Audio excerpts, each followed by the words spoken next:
Hello and welcome back to another episode of English with Tuna. If you're someone who uses English at work and sometimes feels nervous writing emails in English, then today's episode is perfect for you. Yes, today we're talking about something that almost every professional needs to do, writing emails. And not just any emails, but clear and professional emails in English. It sounds simple, but many people feel unsure about how to start an email, how to be polite, or how to sound professional. You're not alone. Even people who speak English fluently sometimes make mistakes in emails, like using the wrong tone, saying things too directly, or forgetting simple things like a subject line or closing greeting. The good news is, email writing is a skill you can learn and get better at. That's right. And in today's episode, we'll help you feel more confident. We'll talk about why email writing is important, what a good email looks like, and how you can avoid common mistakes. You don't need to be perfect. You just need to follow a clear structure, use polite language, and think about your reader. Let's begin with a simple question. Why is email writing such an important skill in the modern workplace? Think about how many emails you send each day, maybe to your boss, your coworkers, clients, or customers. Email is often the main way we communicate at work. Yes, and people form opinions based on your emails. If your email is messy, has grammar mistakes, or sounds too direct, people might think you're not professional. But if your email is clear, polite, and well-organized, people will respect you more. That's why writing good emails can make a big difference in your career. Exactly. And don't worry if your English isn't perfect yet. Many native speakers also need to learn how to write better emails.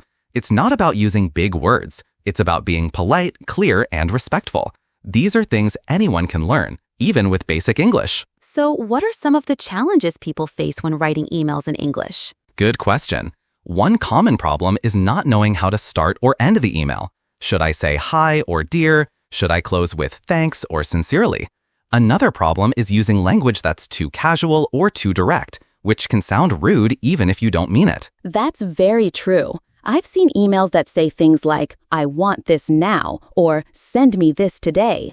That might be okay in your own language, but in English it can sound too strong or even aggressive. A better way would be, could you please send this today? Or would it be possible to have this by the end of the day? Yes, those small changes make a big difference.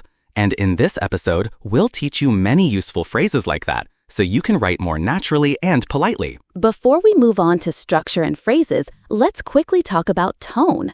The tone of your email is how your message feels to the reader.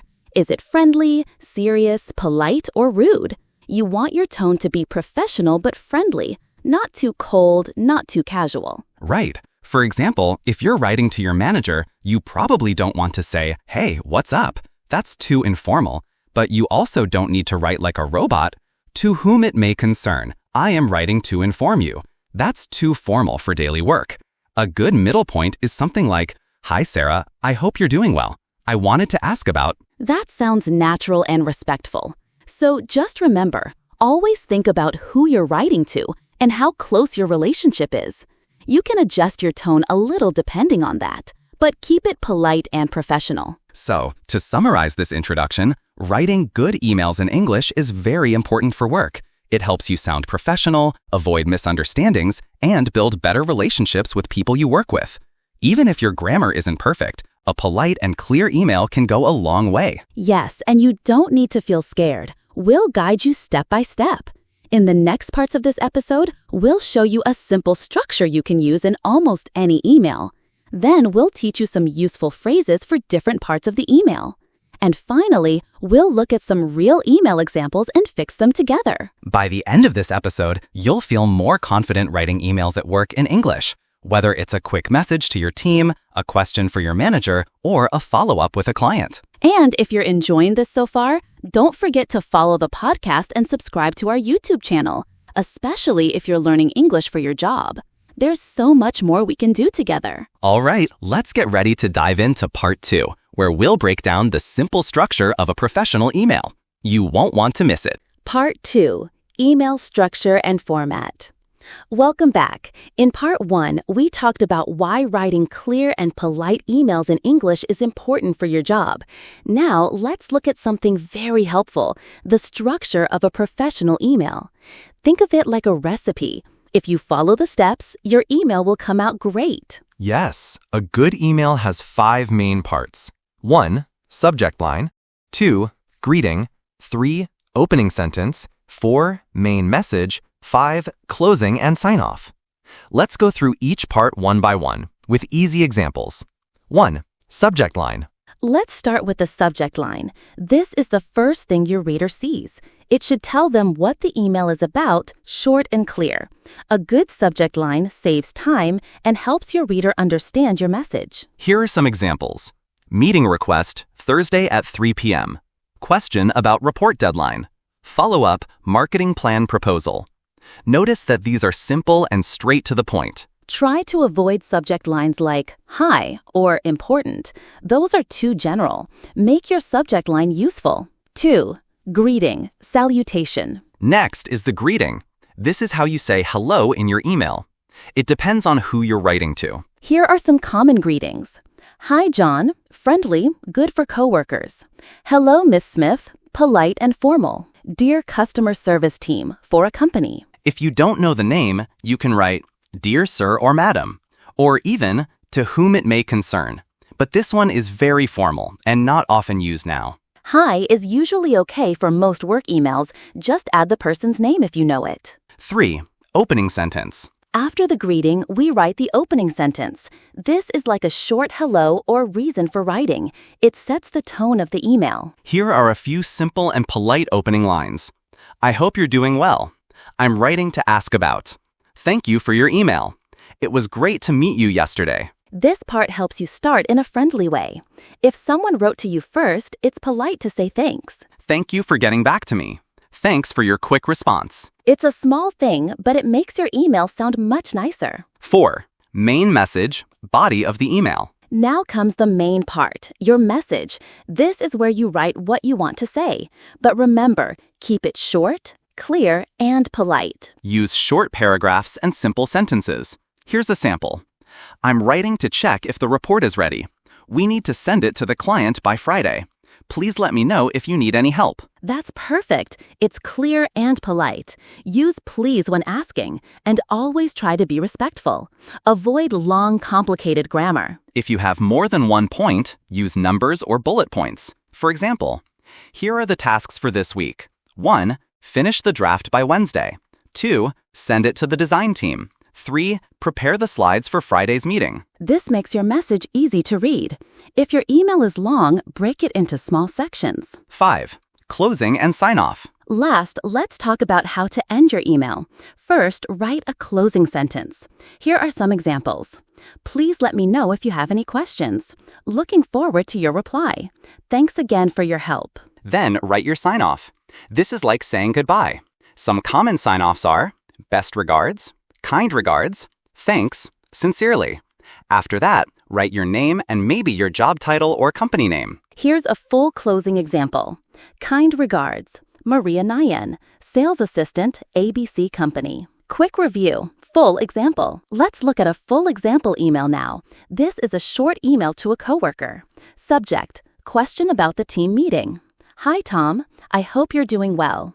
I'm writing to ask if the meeting is still on for Friday at 10 a.m. Please let me know if the time has changed. Thanks, Anna. Simple, clear, polite. That's what you want. Extra tips. Let's finish this part with a few bonus tips. Always check spelling and grammar before sending. Don't use slang or emojis in professional emails. Use a clear font like Arial or Calibri if you're attaching a file. Avoid writing in all capital letters. It looks like shouting. Also, be careful with reply all. Only use it if everyone needs to see your reply. And if your message is long or sensitive, maybe call or talk in person instead of email. So, that's the structure of a professional email. Subject, greeting, opening, main message, and closing. If you follow this structure, your emails will be much better, more clear, polite, and professional. Coming up in part 3, we'll teach you the most useful phrases you can use in each part of your email. These are real, natural phrases that people use at work every day. Don't miss it. And remember, if you're enjoying this series, please follow the podcast or subscribe to our YouTube channel. That helps us a lot, and you'll get more tips to improve your work English. All right, see you in the next part. Part 3. Useful phrases for work emails. Hello again, and welcome to Part 3 of our series on writing professional emails in English. In the last part, we talked about how to structure your emails, the 5 important parts that every good email should have. Now, let's make it even easier. In this episode, we'll give you useful phrases that you can use in each part of your email. These are real phrases that people use in offices, companies, and professional settings every day. You don't need to be perfect, just polite, clear, and kind. Let's go. 1. Pin, subject line. Useful phrases.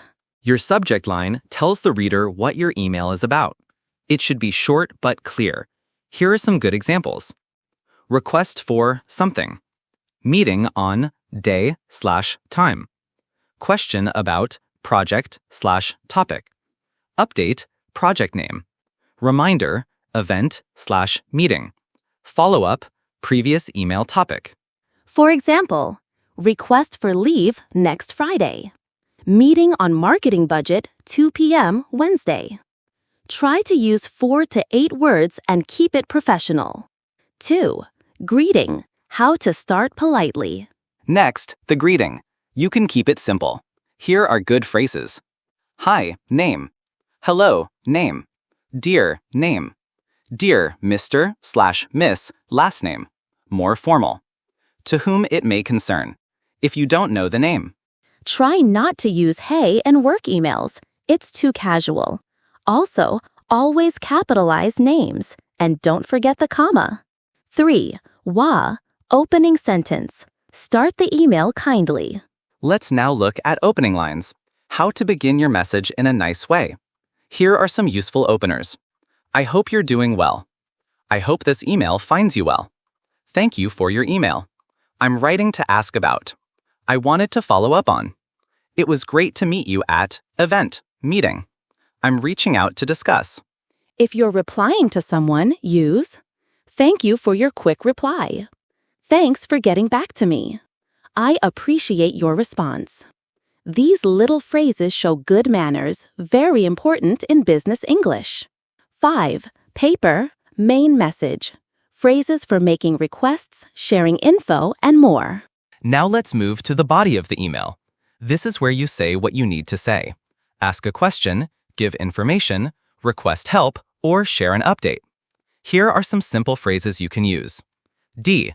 Making a request. Could you please send me the file? I would appreciate it if you could. Would it be possible to? Can you let me know when? Please let me know if you are available. D. Giving information. Just a quick update on. I wanted to let you know that. Please find attached the file. Here are the details you requested. As discussed, I'm sending you. D. Asking for clarification. Could you clarify what you meant by? I'm not sure I understand. Could you explain more? Just to confirm, do you mean? D. Offering help. Let me know if you need any help. I'd be happy to assist with this. If you have any questions, feel free to ask. Notice how often we say please or could you. This shows respect. You don't need big grammar or hard words, just polite phrases. 5. Wa, closing lines. How to end nicely. Okay, now let's talk about how to close your email. Before you say goodbye, write a friendly final line. Here are some great closers. Please let me know if you need anything else. I look forward to hearing from you. Thanks again for your help. I appreciate your support. Have a great day. You can choose one depending on the tone you want. More polite, use I look forward to hearing from you. More friendly, try have a great day. After the closing line, you sign your name. Here are some sign-off phrases. Best regards. Kind regards. Thanks. Sincerely, more formal, warm wishes. Then write your name under that. If you want, also add your job title or company. Example. Kind regards. Jason Tran. Customer support, ABC Tech. Bonus. Helpful email phrase sets. Let's do a quick roundup of phrases by email purpose. V. Asking for something. Could you send me? Would you mind sharing?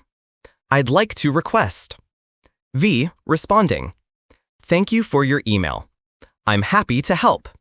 Here is the information you asked for. V. Apologizing. I'm sorry for the delay. I apologize for the confusion. Sorry for the late reply. V. Confirming. Yes, I confirm that. Just to confirm. That works for me. These simple phrases are powerful. If you learn and use them often, your emails will sound natural, polite, and clear, just like a native speaker.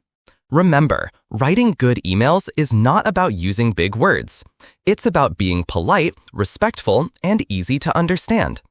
In Part 4, we'll look at common mistakes people make in work emails and how to avoid them. That will help you sound more professional and confident in English. Thank you for listening. Don't forget to practice these phrases and save your favorite ones. And hey, if this was helpful, share it with a friend or teammate. See you in Part 4. Let's keep learning together. Part 4. Do's and Don'ts. What to do and what to avoid in work emails. Hi again, and welcome back to Part 4 of our podcast series about how to write great emails at work. In the last part, we gave you a lot of useful phrases to use in your emails. That was helpful, right? Yes, very helpful. Today, we'll do something different, but just as important. We will talk about the do's and don'ts when writing work emails in English. That means what you should do and what you should not do. These small tips will help you sound more professional, more polite, and more confident when writing emails. Do number 1. Use a clear subject line. Always write a subject line that is short, clear, and tells the reader what the email is about. Good example. Meeting on Friday, 10 a.m. Request for feedback on project report. Don't write, hi, important, help. Why? Because these are not helpful. The reader won't know what the email is about. It looks unprofessional. Do number 2. Use a polite greeting. Start your email with a polite greeting. Always use the person's name if you know it. Good examples. Hi, Sarah. Dear Mr. Nguyen. Don't say, hey you, yo. Just start with no greeting. Even if you're busy, it's important to be polite. Greetings show respect and make your email friendly. Do number 3. Start with a nice opening line. Begin your message with a kind, polite sentence. This makes the tone warm and friendly. Examples. I hope you're doing well. Thanks for your email. I'm writing to ask about. Don't start with, read this. You forgot to reply. Why didn't you answer? Even if you are upset or in a hurry, try to be calm and respectful. Do number 4. Use simple and clear language. When writing work emails, use short sentences and simple words. Your goal is to be understood, not to sound fancy. Good. Please find the report attached. Let me know if you have questions. Bad. I would be most grateful if your esteemed personage could peruse the appended document. No, that's too complicated. Do number 5. Be organized. Keep your email clean and easy to read. Use short paragraphs, 1 to 3 lines, bullet points or numbers if listing things, clear space between greeting, message, and sign-off. Example. Hi, Anna. I'm writing to confirm the meeting on Thursday at 3 p.m. Agenda. Budget report, client feedback, next steps. Let me know if you'd like to add anything. Best regards, Tom. Looks clear and professional, right? Don't number 1. Don't use too many emojis. We know emojis can be fun, hi, but in work emails, they should be used very carefully. Don't write, hi dots, let's meet today, bracket, fire. Too many emojis look childish. In most cases, it's best to avoid them completely, especially in formal emails. Don't number 2. Don't write in all caps. Writing in all capital letters looks like you are shouting. Bad example. Please reply to my email ASAP. This is not polite. Use normal capitalization. Only use caps for important short words like ASAP or for section titles. Don't number 3. Don't be too casual. Remember, work emails are not text messages, so don't write like you're chatting with your friend. Bad example? Hey bro, got the doc? Thanks. Let's meet later, yeah? That's fine in a chat, but not in an email to your manager or client. Better? Hi David, I received the document. Thanks. Let's meet at 2 p.m. if that works for you. Don't, number 4, don't forget to check spelling. Before you hit send, take 30 seconds to check for spelling or grammar mistakes. This shows you care. Bad spelling looks unprofessional.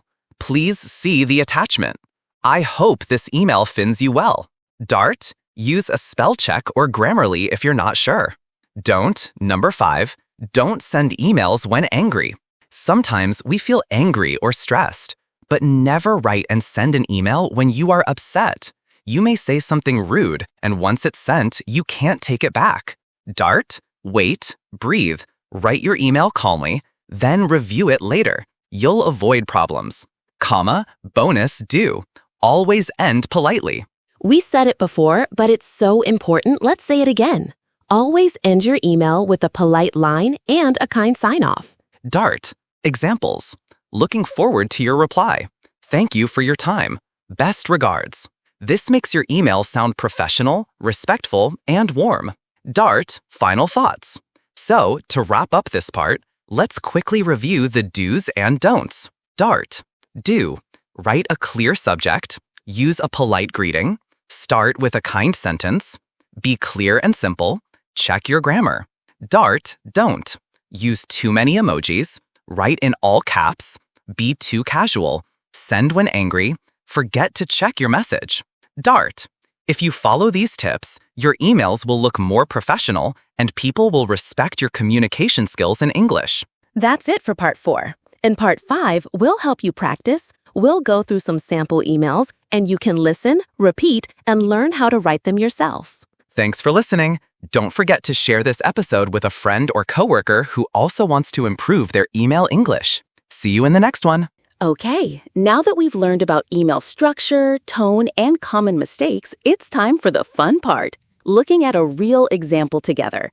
In this part, we'll read one sample email and walk through it step by step. We'll show you what's good, what could be better, and why. This is one of the best ways to learn how to write professional emails. Yes, when you see how it works in real life, it becomes easier to do it yourself. So here's our situation. Imagine you are an employee working on a team project. You need help from a coworker named Emma, and you want to ask her for a file that you forgot to download from the shared drive. You want to sound polite, professional, and clear. Let's read the sample email first. Subject: Request for project file Q2 report. Hi Emma, I hope you're doing well. I'm working on the final edits of the Q2 report, but I realize that I don't have the latest version of the Excel file you uploaded last week. Would you mind sending it to me again or letting me know where I can find it? I'd really appreciate your help. If possible, I'd like to have it by tomorrow morning so I can complete the report on time. Thanks in advance, James. Great, that's the whole email. Now let's look at it piece by piece and see why this is a good professional email. Let's start with the subject line, Request for project file Q2 report. This is very clear. It tells Emma exactly what the email is about. She knows right away this is a request and it's related to the Q2 project file. That saves time and makes the message easier to find later. Right. Never skip the subject line and always keep it specific. Now let's move to the first sentence. Hi, Emma. Simple, polite, and appropriate for a workplace message. Not too formal, not too casual. Then he writes, I hope you're doing well. This is a nice way to start. It shows kindness and keeps the tone friendly. After that, James gets to the point. I'm working on the final edits of the Q2 report, but I realize that I don't have the latest version of the Excel file you uploaded last week. This sentence gives context. He explains why he needs help, he's finishing a task, and is missing a file. Yes, and then comes the request. Would you mind sending it to me again or letting me know where I can find it? This is a polite way to ask. He uses would you mind, which sounds soft and respectful. He also gives 2 options: send it or tell him where it is. That makes it easier for Emma to respond quickly. Exactly. Then he says, "I'd really appreciate your help." A simple thank you phrase like this can go a long way. People like feeling appreciated, even for small tasks. And then he adds a timeline. If possible, I'd like to have it by tomorrow morning so I can complete the report on time. This is very helpful. He doesn't just say as soon as possible. He gives a clear deadline. That makes it easier for Emma to know how urgent it is. And finally, he closes with "thanks in advance" and signs his name. That's polite and shows confidence that she'll help. He doesn't need to say sincerely or best regards here. Thanks in advance works because the tone is already friendly and respectful. Overall, this is a great email. Let's quickly list the reasons why it works so well. 1. Clear subject line. 2. Friendly greeting. 3. Short and polite introduction. 4. Clear context of the problem. 5. Specific and respectful request. 6. Deadline mentioned clearly. 7. Polite ending and thank you. Now, what if we wanted to improve this email a little? Well, there's not much to change, but here are a couple of ideas. James could have added the exact name of the file if he remembered it. That would help Emma find it faster. He might also say something like, "I checked the shared folder, but I couldn't find it," to show that he already tried. That shows effort. Yes, small changes like that can make your message even more helpful. Now let's imagine a version of this email that doesn't work as well. Here's a bad example. Subject, file. Hey Emma, I need that Excel thing for the project. Can you send it? James. Oh no, this is too short and unclear. Let's see what went wrong. The subject line, file, is too general. Hey Emma is too casual for a workplace message. That Excel thing is very vague. What file? What project? There's no greeting, no thank you, no timeline, and no context. Exactly. It might sound okay in a quick text message, but for a professional email, this is not good. It doesn't show respect, it wastes time, and it makes it harder for Emma to help. So when you write your emails, try to be like James in the first example. Friendly, clear, respectful, and specific. If you follow that model, you'll make a great impression at work. Absolutely. Remember, writing emails is not just about sharing information. It's about building good communication and professional relationships.